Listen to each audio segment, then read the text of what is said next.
پیارے دوستو، آپ یہ بات جانتے ہیں کہ جادو ٹونا ایک بہت بڑا گناہ ہے اور آج کے دور کا سب سے بڑا نسور ہے جس نے ہمارے معاشرے کو تباہ کر دیا ہے اور ہنستے بستے گھروں کو ویران کر دیا ہے۔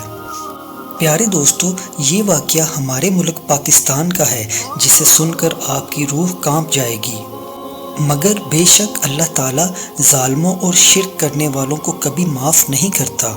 پیارے دوستو، اللہ کا گھر دیکھنے کی خواہش ہر مسلمان کی ہے، مگر بد نصیب ہے وہ انسان جو اللہ کے گھر جا کر بھی حج ادا نہ کر سکے، خانہ کعبہ کو نہ دیکھ سکے۔ اس سے بڑی بد نصیبی اور کیا ہو سکتی ہے؟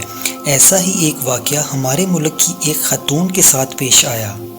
پیارے دوستو، ایک T V program Aalim online میں ایک کال آتی ہے جس میں ایک خاتون عالم سے سوال کرتی ہوئی کہتی ہے کہ میرے ساتھ ایک عجیب واقعہ پیش آیا کہ میں حج ادا کرنے گئی مگر مجھے کعبہ ہی نظر نہیں آیا۔ میں وہاں روتی رہی اور نہ ہی میرا حج قبول ہو سکا۔ جس پر عالم نے کہا کہ آپ نے ایسا کون سا گناہ کیا ہے جس کی وجہ سے اللہ آپ کو اپنے گھر کی زیارت ہی نہیں کروانا چاہتا۔ خاتون نے اپنے اس عظیم گناہ کا اعتراف کرتے ہوئے کہا کہ میں میت کو غسل دینے کا کام کرتی ہوں۔ ایک فیملی تھی جس میں سب بھائی ایک ساتھ رہتے تھے۔ ان میں سے ایک بھائی اور اس کی بیوی کا انتقال ہو گیا اور ان کے 2 بچے تھے، ایک بیٹا اور ایک بیٹی۔ میں اس خاتون کو غسل دینے گئی تو اس کے رشتہ داروں نے کہا کہ اس خاتون کو غسل دینے کے بعد اس کے منہ میں یہ تعویذ رکھ دینا اور منہ کو زور سے بند کر دینا۔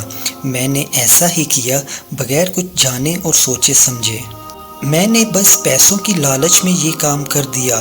پیارے دوستو، اس خاتون نے بتایا کہ 15 دن کے بعد اس کی بیٹی کا بھی انتقال ہو گیا۔ پھر مجھے بلایا گیا اور مجھے ہزاروں روپے کی آفر ہوئی اور مجھے بیٹی کے منہ میں بھی تعویذ رکھنے کا کہا۔ اس کے ٹھیک 17 دن بعد خاتون کا بیٹا بھی مر گیا۔ مطلب وہ پورا خاندان ختم ہو گیا اور ان کے پاس جتنے بھی پیسے اور جائیداد تھی وہ باقی بھائیوں میں تقسیم ہو گئی۔ اس خاتون نے کہا کہ اس وقت مجھے احساس ہوا کہ وہ خاندان لالچی تھا اور مرحومہ کے پاس دولت تھی جسے وہ اپنے نام کرنا چاہتے تھے۔ پیارے دوستو، اس کے جواب میں عالم نے کہا کہ اب آپ ساری زندگی بھی معافی مانگو تو شاید اللہ آپ کو معاف نہ کرے، کیونکہ یہ تو سراسر قتل اور زیادتی ہے، اور پھر ایسا کام جس میں شیطان کا سہارا لیا جائے تو یہ ظلم عظیم ہے۔ اللہ پاک ہم سب کو ایسے گناہوں سے محفوظ رکھے، آمین۔